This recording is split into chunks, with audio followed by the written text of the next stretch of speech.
If you asked me to play Mary Had a Little Lamb on that instrument, I wouldn't be able to do it.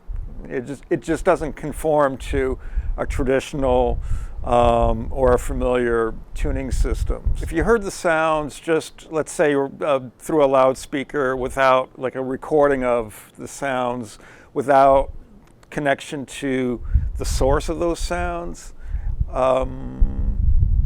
you would not realize those objects and those materials are capable of producing, because they weren't really meant, they didn't come into existence just for the sake of making sound or music. So I can produce a world of sounds, but it's just a completely different kind of world, you know, from the traditional instrument.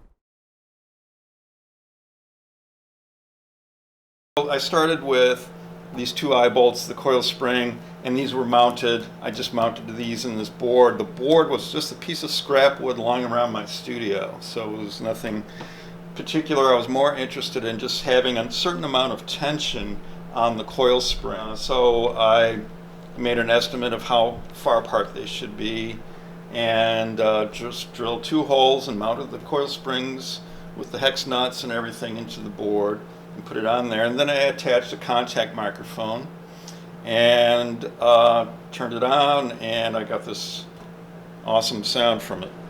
Mm-hmm. And it also amplified the board, so when I touched this, all those sounds of my fingers against the wood were amplified and so on. It's a little bit of part of the story, the origin story of this thing, the Springboard as I call it.